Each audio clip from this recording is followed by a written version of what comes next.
Welcome to घटना study. दोस्तों, घटना चक्र दृष्टि करंट अफेयर बुक से संबंधित डेली हम इस बुक से 10 पेज कवर करते हैं। और आज की वीडियो में हम पांच राज्यों में विधानसभा चुनाव 2023, अनुच्छेद 370 पर सर्वोच्च न्यायालय का ऐतिहासिक निर्णय, मेरा युवा भारत, आज़ादी के अमृत महोत्सव का समापन, नमो भारत ट्रेन, भारत की पहली रैपिड रेल सेवा, गांगे डॉल्फिन, उत्तर प्रदेश का जलीय जीव, और आयुर्वेद ज्ञान नैपुण्य पहल, भारतीय भेषज संहिता आयोग PDG का सदस्य, समक्का शरक्का केंद्रीय जनजातीय विश्वविद्यालय और ट्रेवल फॉर लाइफ, इन घटनाओं के बारे में विस्तृत से जानेंगे। और ये वीडियो हम डेली शाम को 7:30 बजे अपने इसी यूट्यूब चैनल पर अपलोड करते हैं। और इस बुक में 1 फरवरी 2023 से 25 फरवरी 2024 तक की समसामयिक घटनाएं शामिल हैं। तो चलिए शुरुआत करते हैं आज की पहली घटना से। 5 राज्यों में विधानसभा चुनाव 2023। 5 राज्यों में विधानसभा चुनाव 2023।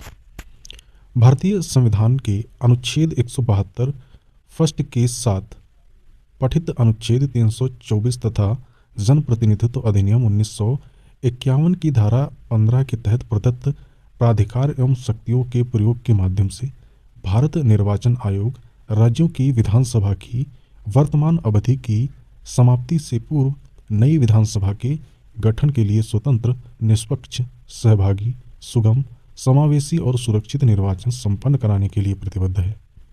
इसी संवैधानिक आवश्यकता के दृष्टिगत हाल ही में 5 राज्यों यथा छत्तीसगढ़, मध्य प्रदेश, मिजोरम, राजस्थान एवं तेलंगाना में विधानसभा चुनाव संपन्न हुए। स्मरणीय तथ्य है, छत्तीसगढ़ विधानसभा चुनाव संसदीय एवं विधानसभा निर्वाचन क्षेत्र के परिसीमन आदेश 2008 के अनुसार छत्तीसगढ़ विधानसभा में कुल 90 सीटें हैं। इनमें से 10 सीटें अनुसूचित जातियों के लिए तथा 29 सीटें अनुसूचित जनजातियों के लिए आरक्षित हैं। भारतीय निर्वाचन आयोग द्वारा जारी अधिसूचना के तहत राज्य में नई विधानसभा के गठन के लिए 2 चरणों में चुनाव करवाने की घोषणा की गई। चरण फर्स्ट के अंतर्गत 20 विधानसभा निर्वाचन क्षेत्रों में मतदान 7 नवंबर 2023 को संपन्न हुआ, जबकि चरण द्वितीय के अंतर्गत 70 विधानसभा निर्वाचन क्षेत्रों में मतदान 17 नवंबर 2023 को संपन्न हुआ। छत्तीसगढ़ विधानसभा चुनाव 2023 के लिए चुनई चिरई को शुभांकर घोषित किया गया था। छत्तीसगढ़ विधानसभा चुनाव 2023 में कुल 76.31% मतदान दर्ज किया गया। छत्तीसगढ़ विधानसभा के गठन के लिए हुए चुनाव के परिणाम 3 दिसंबर 2023 को घोषित किए गए।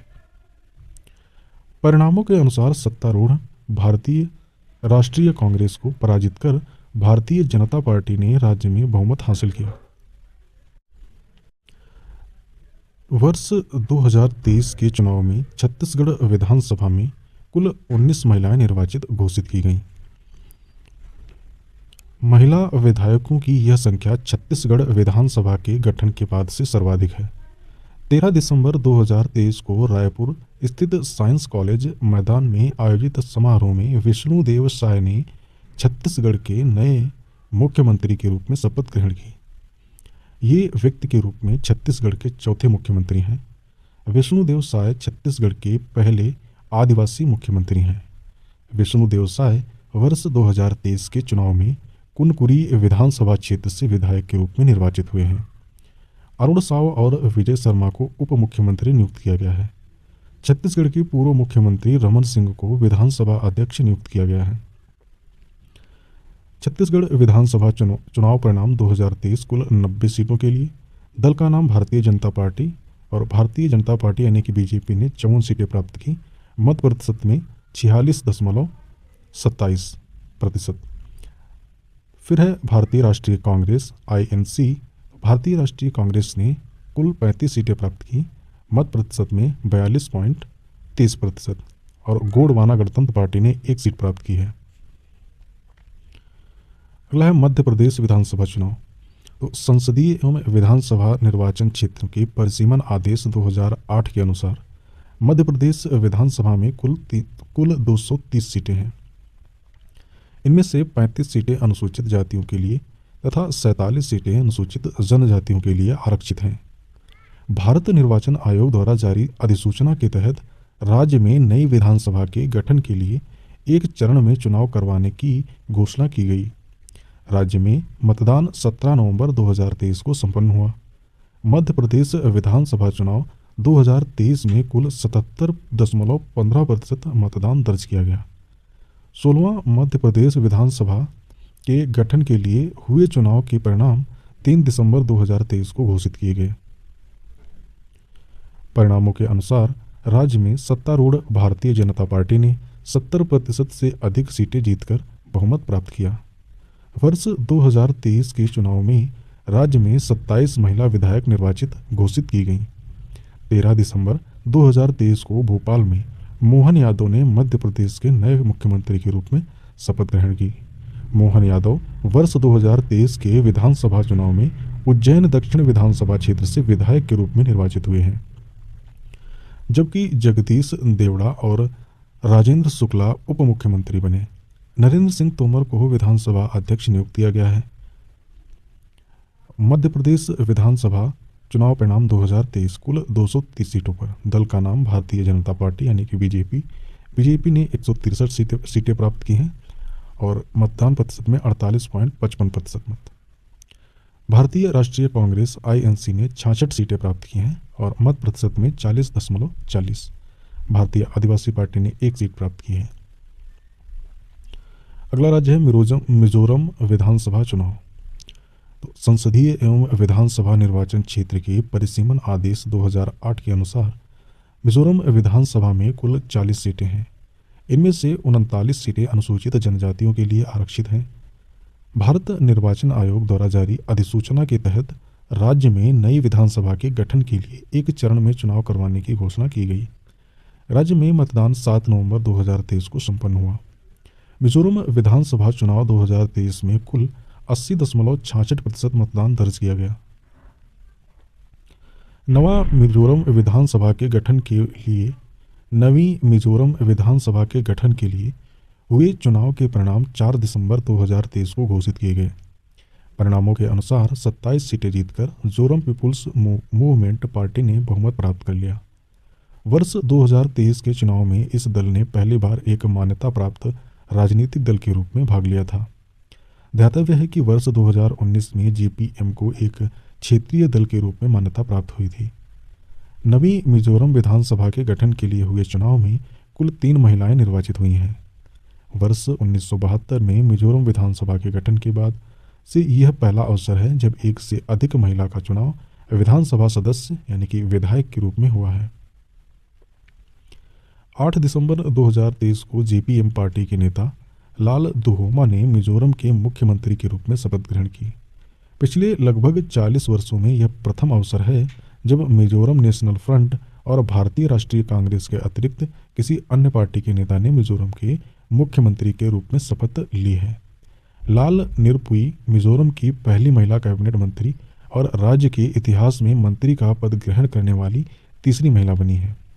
लाल दुहोमा पूर्व IPS अधिकारी लाल दुहोमा मिजोरम के 6ठे मुख्यमंत्री व्यक्ति के संदर्भ में है।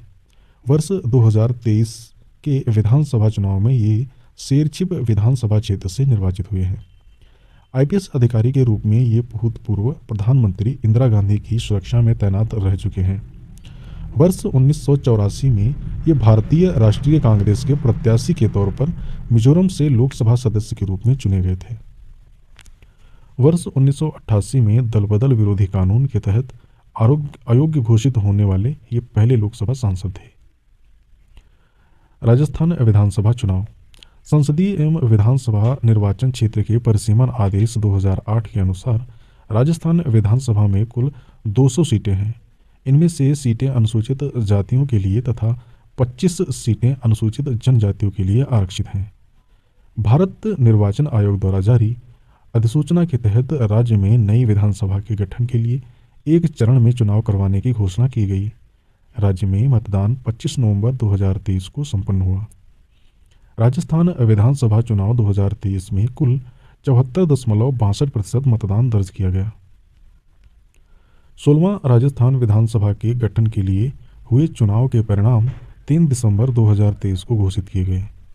उल्लेखनीय है कि राजस्थान में कुल 200 सीटों में से 199 विधानसभा सीटों के लिए ही चुनाव आयोजित किए गए थे। राजस्थान के श्री गंगानगर जिले स्थित कर्णपुर विधानसभा निर्वाचन क्षेत्र से भारतीय राष्ट्रीय कांग्रेस के उम्मीदवार गुरमीत सिंह कुनूर के निधन के कारण इस निर्वाचन क्षेत्र का चुनाव स्थगित कर दिया गया था।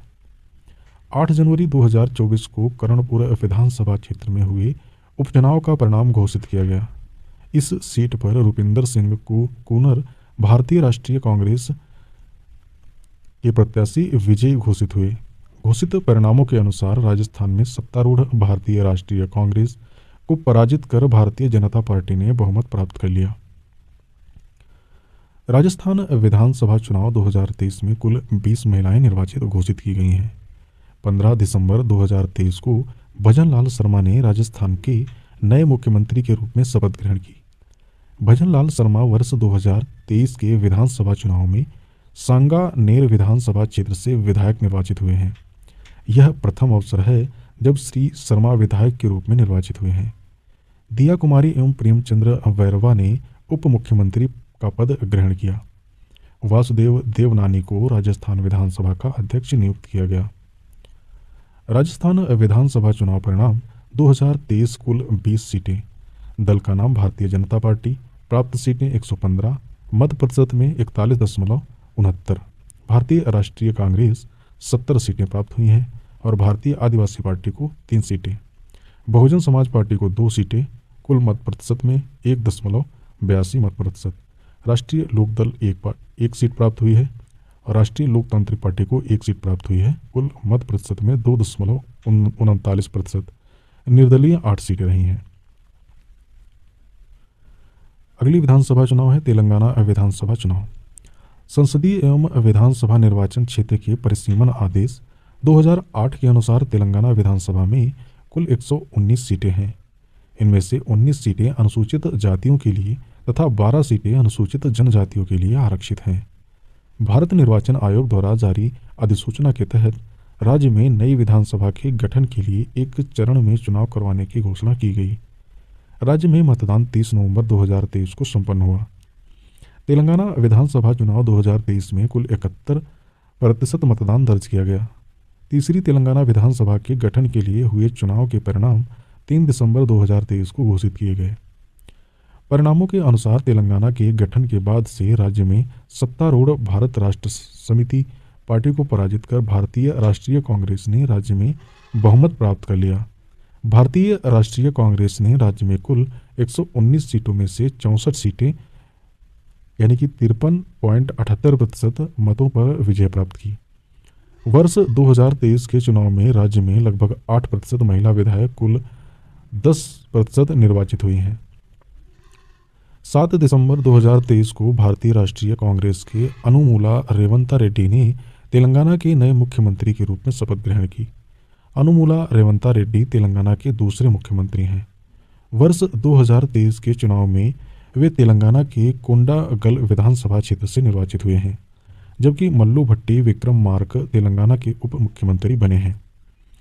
अगली घटना है अनुच्छेद 370 पर सर्वोच्च न्यायालय का ऐतिहासिक निर्णय। तो भारतीय संविधान के अनुच्छेद 370 के तहत जम्मू और कश्मीर को विशेष दर्जा प्रदान किया गया था और वर्ष 1949 में इसे अस्थायी प्रावधान के रूप में संविधान में जोड़ा गया था। अनुच्छेद 370 के तहत भारत की संसद जम्मू और कश्मीर के संदर्भ में केवल सीमित विषयों पर ही कानून बना सकती थी। अनुच्छेद 370 के कारण ही भारतीय संविधान के अधिकांश अनुच्छेद जम्मू और कश्मीर पर लागू नहीं होते थे। अनुच्छेद 35A यानी कि अनुच्छेद 370 से ही उपजा है। यह वर्ष 1954 में जम्मू और कश्मीर संविधान सभा की सिफारिश पर राष्ट्रपति के आदेश के माध्यम से आया था। यह अनुच्छेद जम्मू और कश्मीर की विधायिका को स्थानीय निवासियों को परिभाषित करने का अधिकार देता था। इस अनुच्छेद के अंतर्गत ही स्थायी नागरिकों को जमीन खरीदने, कारोबार करने, नौकरियों आदि के बारे में विशेष प्रावधान किए गए थे। अगस्त 2019 में भारतीय संसद ने अनुच्छेद 370 एवं अनुच्छेद 35A के तहत जम्मू और कश्मीर को प्रदत्त विशेष दर्जे की समाप्ति को मंजूरी प्रदान की थी। अनुच्छेद 370 एवं अनुच्छेद 35A को निरस्त किए जाने के बाद 31 अक्टूबर 2019 से जम्मू और कश्मीर एवं लद्दाख को 2 पृथक केंद्र शासित प्रदेशों के रूप में पुनर्गठित कर दिया गया था। स्मरणीय तथ्य है 11 दिसंबर 2023 को भारत के सर्वोच्च न्यायालय ने 5-0 के सर्वसम्मत फैसले में केंद्र सरकार द्वारा संविधान के अनुच्छेद 370 एवं अनुच्छेद 35A को निरस्त करने के निर्णय को वैध ठहराया। इस संविधान पीठ में जस्टिस DY चंद्रचूड़ अध्यक्ष सहित justice SK Kaul, justice Sanjiv Khanna, justice VR Gavai तथा जस्टिस सूर्यकांत शामिल थे। सर्वोच्च न्यायालय के अनुसार 5 अगस्त 2019 को हुआ निर्णय संवैधानिक एकीकरण को बढ़ाने के उद्देश्य से लिया गया था, न कि इसका उद्देश्य विघटन था। सर्वोच्च न्यायालय ने यह भी धारित किया कि अनुच्छेद 370 एक अस्थायी उपबंध था। यह अनुच्छेद एक संक्रमणकालीन उद्देश्य की पूर्ति के लिए भारतीय संविधान में शामिल किया गया था। सर्वोच्च न्यायालय ने अनुच्छेद 370 को हटाने को वैध ठहराते हुए धारित किया कि जम्मू और कश्मीर की संविधान सभा की अनुपस्थिति में राष्ट्रपति जम्मू और कश्मीर के संदर्भ में आदेश जारी कर सकता है। सर्वोच्च न्यायालय ने इस तथ्य को स्वीकार किया कि 5 अगस्त 2019 को तत्कालीन राष्ट्रपति को अनुच्छेद 370 को निरस्त करने का पूरा अधिकार था। सर्वोच्च न्यायालय ने इस तथ्य को भी स्वीकार किया कि अनुच्छेद 370 के तहत दी गई शक्तियों का प्रयोग करते हुए राष्ट्रपति एक तरफा अधिसूचना जारी कर सकते हैं। इस हेतु संसद के दोनों सदनों से साधारण बहुमत से अनुमोदन की आवश्यकता होती है। सर्वोच्च न्यायालय ने इस तथ्य को भी सही ठहराया कि जब अनुच्छेद 370 निरस्त हो चुका है तो अब जम्मू और कश्मीर के संविधान का कोई अस्तित्व नहीं है। न्यायालय ने केंद्र सरकार को जम्मू और कश्मीर के राज्य के दर्जे को यथाशीघ्र बहाल करने और 30 सितंबर 2024 तक विधानसभा चुनाव कराने का निर्देश दिया। अगली योजना है मेरा युवा भारत। 15 अगस्त 2022 को भारत की स्वतंत्रता की 75वीं वर्षगांठ मनाई गई थी। स्वतंत्रता की 75वीं वर्षगांठ से लेकर स्वतंत्रता की 75वीं वर्षगांठ से लेकर 100वीं वर्षगांठ तक की 25 वर्षीय अवधि को अमृतकाल की संज्ञा दी गई है। इस निर्णायक पड़ाव पर भारत के युवाओं को देश का भविष्य रचने में महत्वपूर्ण भूमिका निभानी है, क्योंकि देश वर्ष 2047 तक अमृत भारत का निर्माण करने की एक परिवर्तनकारी विकास यात्रा पर आगे बढ़ रहा है। विजन 2047 को साकार करने के लिए एक ऐसे फ्रेमवर्क की आवश्यकता होगी जो ग्रामीण युवाओं, शहरी युवाओं और ग्रामीण शहरी युवाओं को एकल मंच पर ला सके। इसी परिप्रेक्ष्य में केंद्र सरकार ने एक नए स्वायत्त शासी निकाय नामतः मेरा युवा भारत के रूप में एक व्यापक समक्ष तंत्र की स्थापना का निर्णय लिया है। स्मरणीय तथ्य है 31 अक्टूबर 2023 को राष्ट्रीय एकता दिवस के अवसर पर प्रधानमंत्री नरेंद्र मोदी ने नई दिल्ली स्थित कर्तव्य पथ पर देश के युवाओं के लिए मेरा युवा भारत मंच का शुभारंभ किया। मेरा युवा भारत युवा कार्यक्रम एवं खेल मंत्रालय भारत सरकार द्वारा स्थापित एक स्वायत्त निकाय है। यह युवा विकास और युवा नेतृत्व वाले विकास के लिए प्रौद्योगिकी द्वारा संचालित एक व्यापक संस्थागत तंत्र प्रदान करता है। मेरा युवा भारत को देश के युवाओं के लिए एक ही स्थान पर एक संपूर्ण सरकारी मंच के रूप में सेवा प्रदान करने के लिए स्थापित किया गया है। इस मंच के माध्यम से युवा अपनी आकांक्षाओं को साकार कर सकें और विकसित भारत के निर्माण में योगदान दे सकेंगे। मेरा युवा भारत मंच राष्ट्रीय युवा नीति में दी गई युवा की परिभाषा के अनुरूप 15 से 29 वर्ष आयु वर्ग के युवाओं को लाभान्वित करेगा, लेकिन विशेष रूप से किशोरों के लिए बनाए गए इस कार्यक्रम के घटकों के मामले में लाभार्थी 10 से 19 वर्ष आयु वर्ग के होंगे। मेरा युवा भारत एक फिजिकल मंच है और फिजिटल का तात्पर्य फिजिकल प्लस फिजिटल से है, जिसमें भौतिक गतिविधि के साथ डिजिटल रूप से जुड़ने का अवसर भी शामिल है। यह युवाओं को मात्र निष्क्रिय प्राप्तकर्ता की जगह विकास का सक्रिय संचालक बनाने में मदद करेगा। आज़ादी के अमृत महोत्सव का समापन। आज़ादी का अमृत महोत्सव भारत की स्वतंत्रता के 75 वर्ष पूरे होने का उत्सव मनाने और यहाँ के लोगों, संस्कृति और उपलब्धियों के गौरवशाली इतिहास को याद करने के लिए भारत सरकार द्वारा संचालित एक पहल थी। जन भागीदारी की भावना को इस महोत्सव को जन उत्सव के रूप में मनाया गया।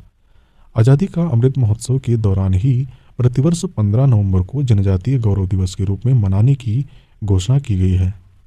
इसी अवधि के दौरान प्रतिवर्ष 26 दिसंबर को साहिबजादा जोरावर सिंह और साहिबजादा फतेह सिंह की शहादत की याद में वीर बाल दिवस के रूप में मनाने की घोषणा की गई। आज़ादी का अमृत महोत्सव के दौरान ही प्रतिवर्ष 14 अगस्त को विभाजन विभीषिका स्मृति दिवस के रूप में मनाने की घोषणा की गई। स्मरणीय तथ्य है, 31 अक्टूबर 2023 को प्रधानमंत्री नरेंद्र मोदी ने राष्ट्रीय एकता दिवस के अवसर पर नई दिल्ली स्थित कर्तव्य पथ पर मेरी माटी मेरा देश अभियान की अमृत कलश यात्रा के समापन समारोह में भाग लिया। इस कार्यक्रम के साथ ही आज़ादी के अमृत महोत्सव का समापन भी हो गया। उल्लेखनीय है कि आज़ादी के अमृत महोत्सव की आधिकारिक शुरुआत 12 मार्च 2021 को हुई थी। आज़ादी का अमृत महोत्सव के समापन के अवसर पर प्रधानमंत्री ने शीर्ष प्रदर्शन करने वाले 3 राज्यों, केंद्र शासित प्रदेशों के साथ साथ मंत्रालयों और विभागों को आज़ादी का अमृत महोत्सव पुरस्कार प्रदान किया। आज़ादी का अमृत महोत्सव के दौरान उत्कृष्ट प्रदर्शन करने वाले शीर्ष 3 रैंक प्राप्त राज्य या केंद्र शासित प्रदेश हैं।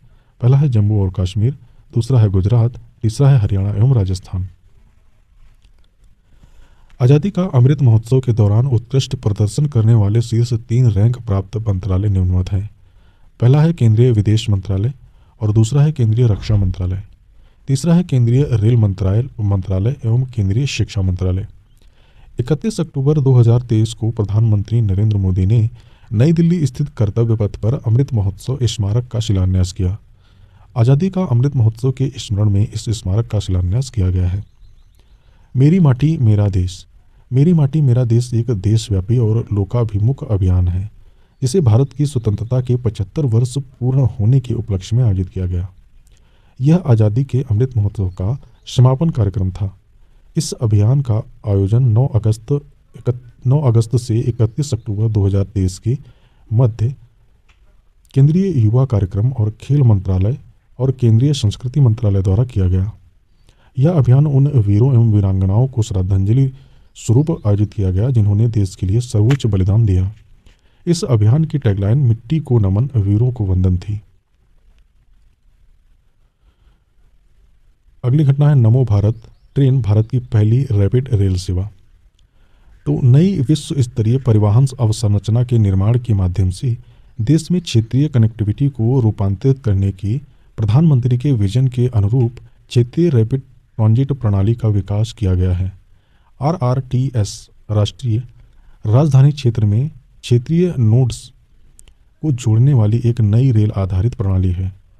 यह एक समर्पित उच्च गति, उच्च क्षमता से युक्त आरामदायक यात्री परिवहन सेवा है। यह देश में एक शहर से दूसरे शहर तक सुरक्षित, विश्वसनीय एवं आधुनिक आवागमन की सुविधा प्रदान करेगी। RRTS मेट्रो रेल से भिन्न है क्योंकि इसे अपेक्षाकृत लंबी दूरी तक यात्रा करने वाले यात्रियों के लिए विकसित किया गया है। RRTS की गति मेट्रो रेल से लगभग 3 गुनी अधिक होती है और इसमें मेट्रो रेल की तुलना में कम ठहराव होते हैं। RRTS पारंपरिक रेलवे से अलग है क्योंकि यह एक समर्पित पथ पर उच्च गति के साथ विश्वसनीय उच्च आवृत्ति वाली एक बिंदु से दूसरे बिंदु तक क्षेत्रीय यात्रा को सुगम बनाती है। राष्ट्रीय राजधानी क्षेत्र NCR के विभिन्न महत्वपूर्ण नगरों को आपस में जोड़ने के लिए 8 RRTS गलियारों के विकास की सिफारिश की गई थी। ये 8 RRTS गलियारें निम्नवत हैं। दिल्ली गाजियाबाद मेरठ, दिल्ली गुरुग्राम SNB अलवर और दिल्ली पानीपत, दिल्ली फरीदाबाद बल्लभगढ़ पलवल और गाजियाबाद खुर्जा, दिल्ली बहादुरगढ़ रोहतक, गाजियाबाद हापुड़ और दिल्ली शहादरा से बड़ौत। स्मरणीय तथ्य है, 20 अक्टूबर 2023 को प्रधानमंत्री नरेंद्र मोदी ने उत्तर प्रदेश के गाजियाबाद स्थित साहिबाबाद रैपिडेक्स स्टेशन पर दिल्ली गाजियाबाद मेरठ RRTS गलियारे की प्राथमिकता वाले खंड का उद्घाटन किया। इसके साथ ही उन्होंने भारत की पहली रैपिड रेल सेवा नमो भारत ट्रेन को राष्ट्र को समर्पित किया। साहिबाबाद से दुहाई डिपो को जोड़ने वाली नमो भारत रैपिडेक्स ट्रेन को हरी झंडी दिखाकर रवाना किया गया। इसी के साथ भारत में क्षेत्रीय त्वरित परिवहन प्रणाली RRTS regional rapid transit system का शुभारंभ हो गया। उल्लेखनीय है कि दिल्ली गाजियाबाद मेरठ RRTS गलियारे की कुल लंबाई 82.15 किलोमीटर है। भारत की पहली क्षेत्रीय रैपिड ट्रांजिट प्रणाली की डिजाइन गति 180 किलोमीटर प्रति घंटा है। इस गति के साथ दिल्ली से मेरठ तक की दूरी 1 घंटे से भी कम समय में तय की जा सकती है। आरआरटीएस की संचालन गति 160 किलोमीटर प्रति घंटा, जबकि औसत गति 100 किलोमीटर प्रति घंटा होगी। अगली घटना है गांगेय डॉल्फिन उत्तर प्रदेश का जलीय जीव। गांगेय डॉल्फिन का वैज्ञानिक नाम प्लेटनिस्टा गंगेटिका है। उल्लेखनीय है कि गांगेय डॉल्फिन विश्व में मीठे पानी में पाए जाने वाली 4 डॉल्फिन प्रजातियों में से एक है। इसके अतिरिक्त शेष 3 मीठे पानी की डॉल्फिनों में यांगतेजे नदी चाइना में पाई जाने वाली वैजी डॉल्फिन, सिंधु नदी में पाई जाने वाली भूलन डॉल्फिन और अमेजन नदी लैटिन अमेरिका में पाई जाने वाली वोटो डॉल्फिन के नाम उल्लेखनीय हैं। ध्यातव्य है कि वर्ष 2006 में चीन की नदी डॉल्फिन को विलुप्त घोषित कर दिया गया था। उल्लेखनीय है कि डॉल्फिनें प्रायः समुद्री जल में ही पाई जाती हैं, लेकिन उपर्युक्त वर्णित 4 प्रजातियां ऐसी हैं जो केवल नदियों एवं झीलों में पाई जाती हैं। गंगा नदी डॉल्फिन को प्रायः टाइगर ऑफ द गंगा के नाम से भी जाना जाता है। गंगा नदी डॉल्फिन केवल मीठे पानी में रह सकती है। खास बात यह है कि ये स्तनधारी अंधे होते हैं, लेकिन अपनी उत्कृष्ट इकोलोकेशन ध्वनि उत्सर्जित करना और परावर्तित ध्वनि को सुनकर वस्तुओं शिकार का पता लगाना क्षमताओं के कारण उत्कृष्ट शिकारी भी होते हैं। स्पष्ट है कि ये जीव अल्ट्रासोनिक ध्वनि तरंगों को उत्सर्जित करने के माध्यम से शिकार करते हैं।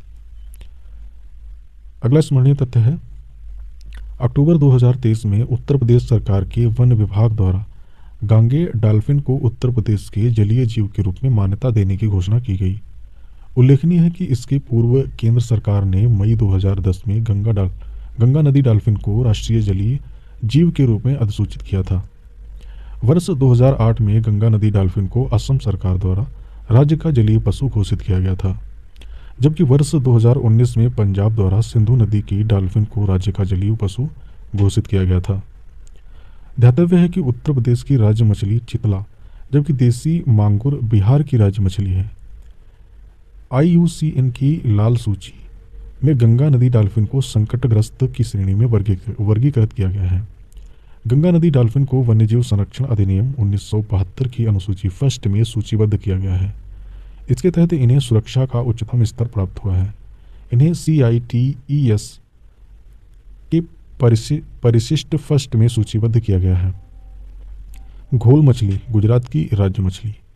21 नवंबर 2023 को विश्व मत्स्यिकी दिवस के अवसर पर घोल मछली को गुजरात की राज्य मछली के रूप में घोषित किया गया। घोल मछली का वैज्ञानिक नाम प्रोटोनिबिया डायकैंथस है।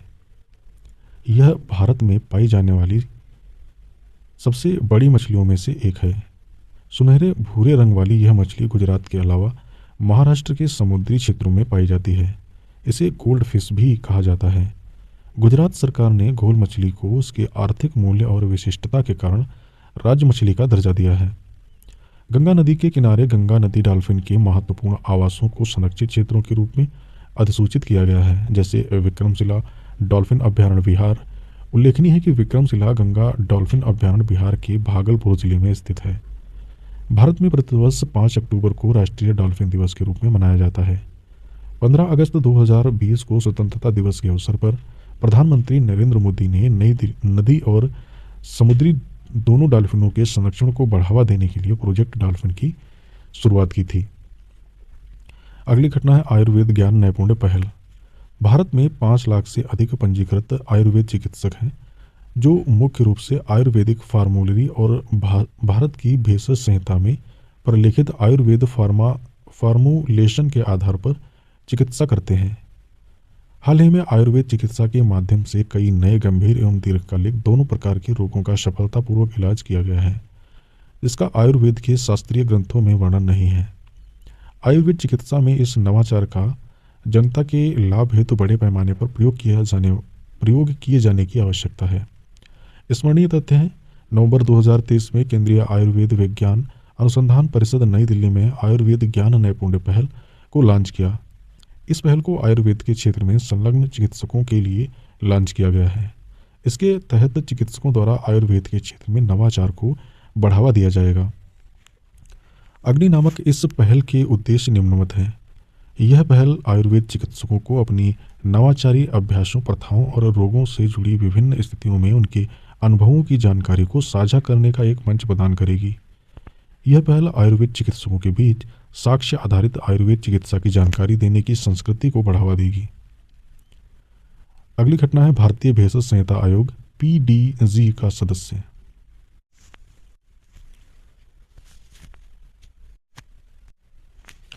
भारतीय भेषज संहिता को केंद्रीय स्वास्थ्य एवं परिवार कल्याण मंत्रालय की ओर से भारतीय भेषज संहिता आयोग द्वारा प्रकाशित किया जाता है। भारतीय भेषज संहिता को भारत में निर्मित और या विपणन की जाने वाली दवाओं के मानकों की आधिकारिक पुस्तक के रूप में मान्यता प्राप्त है। भारतीय भेषज संहिता आयोग केंद्रीय स्वास्थ्य एवं परिवार कल्याण मंत्रालय का एक स्वायत्त संस्थान है। देश में दवाओं के मानकों को निर्धारित करने के लिए इस आयोग का गठन किया गया है। स्मरणीय तथ्य हैं, 3 से 4 अक्टूबर 2023 को फार्माकोपियल वार्ता समूह की वार्षिक बैठक का आयोजन हैदराबाद में संपन्न हुआ। यह अमेरिका, यूरोप एवं जापान के बाहर आयोजित पीडीजी की प्रथम बैठक थी। साथ ही ये वर्ष 2019 के बाद से प्रतिभागियों की व्यक्तिगत उपस्थिति वाली प्रथम बैठक थी। इस बैठक के दौरान भारतीय भेषज संहिता आयोग को पीडीजी के स्थायी सदस्य के रूप में शामिल किया गया। ध्यातव्य है कि पीडीजी के सदस्यों में आईपीसी के अतिरिक्त यूरोपीय फार्माकोपिया, जापानी फार्माकोपिया एवं अमेरिकी फार्माकोपिया शामिल है, जबकि विश्व स्वास्थ्य संगठन इस समूह में एक पर्यवेक्षक के रूप में कार्य करता है। पीडीजी में आईपीसी के शामिल होने से अंतर्राष्ट्रीय मंच पर भारतीय भेषज संहिता की दृश्यता में उल्लेखनीय वृद्धि होगी। यह आईपीसी को एक प्रगतिशील भेषज संहिता आयोग के रूप में स्थापित करेगा, जो वैश्विक मानकों के अनुरूप दवाओं के गुणवत्ता मानकों को डिजाइन करता है। इन मानकों के अनुप्रयोग से घरेलू एवं वैश्विक बाजारों के लिए विश्व स्तरीय फार्मास्यूटिकल उत्पाद तैयार हो सकेंगे। अगली घटना है समक्का शरक्का केंद्रीय जनजातीय विश्वविद्यालय। तो समक्का शरक्का जठारा कुंभ मेला के बाद भारत का दूसरा सबसे बड़ा मेला है। इसे समक्का सरलम्मा जठारा या मेदाराम जाटरा के नाम से भी जाना जाता है। यह एशिया का सबसे बड़ा जनजातीय मेला है। इस मेले का आयोजन तेलंगाना के दूसरे सबसे बड़े जनजातीय समुदाय कोया जनजाति द्वारा किया जाता है। यह एक द्विवार्षिक मेला है जो तेलंगाना के मुलुगु जिले के तडवाई मंडल स्थित मेदाराम गांव में आयोजित किया जाता है। यह मेला देवी समक्का एवं सरलम्मा शरक्का के सम्मान में आयोजित किया जाता है। यह मेला समक्का एवं सरलम्मा के नेतृत्व में हुए जनजातीय विद्रोह की याद में मनाया जाता है। ध्यातव्य है कि माँ बेटी की इस जोड़ी ने 12वीं सदी में काकतीय शासकों द्वारा सूखे की स्थिति के दौरान जनजातीय लोगों पर कर लगाए जाने के विरोध में विद्रोह किया था। समक्का शरक्का जठारा को तेलंगाना सरकार द्वारा राज्य उत्सव घोषित किया गया है। स्मरणीय तथ्य है, 4 अक्टूबर 2023 को प्रधानमंत्री नरेंद्र मोदी की अध्यक्षता में केंद्रीय मंत्रिमंडल ने केंद्रीय विश्वविद्यालय संशोधन विधेयक 2023 को संसद में प्रस्तुत करने की स्वीकृति प्रदान की। 7 दिसंबर 2023 को लोकसभा द्वारा एवं 13 दिसंबर 2023 को राज्यसभा द्वारा केंद्रीय विश्वविद्यालय संशोधन विधेयक 2023 को पारित कर दिया गया। 17 दिसंबर 2023 को राष्ट्रपति की स्वीकृति के पश्चात यह केंद्रीय विश्वविद्यालय संशोधन अधिनियम 2023 के रूप में अधिनियमित हो गया। इस अधिनियम के माध्यम से केंद्रीय विश्वविद्यालय अधिनियम 2009 में संशोधन किया गया है। इस संशोधन का उद्देश्य समक्का शरक्का केंद्रीय जनजातीय विश्वविद्यालय की स्थापना करना है। यह विश्वविद्यालय तेलंगाना के मुलुगु जिले में स्थापित किया जाएगा। अगली घटना है travel for life. Mission travel for life Bharat के नेतृत्व वाला एक वैश्विक जन आंदोलन है। इसका उद्देश्य पर्यावरण की रक्षा एवं संरक्षण के लिए व्यक्तिगत एवं सामुदायिक कार्यवाही को प्रेरित करना है। उल्लेखनीय है कि लाइफ शब्द का तात्पर्य पर्यावरण के लिए जीवन शैली से है। मिशन लाइफ को सर्वप्रथम प्रधानमंत्री नरेंद्र मोदी ने 1 नवंबर 2021 को ग्लासगो यूनाइटेड किंगडम में आयोजित UNFCCC के पक्षकारों के सम्मेलन के 26वें सत्र यानी कि COP26 में प्रस्तावित किया था। 20 अक्टूबर 2022 को प्रधानमंत्री नरेंद्र मोदी ने एकता नगर गुजरात स्थित स्टैचू ऑफ यूनिटी से मिशन लाइफ के औपचारिक शुभारंभ की घोषणा की थी। इसके तहत वर्ष 2028 तक भारत में न्यूनतम 80% गाँवों एवं स्थानीय शहरी निकायों को पर्यावरण अनुकूल बनाने का लक्ष्य निर्धारित किया गया है। भारत लाइफ को अपने राष्ट्रीय स्तर पर निर्धारित योगदानों में शामिल करने वाला पहला देश है। तो ये वीडियो यहीं पे समाप्त होता है और आगे की घटनाएं हम अगले वीडियो में कवर करेंगे। वीडियो देखने के लिए धन्यवाद।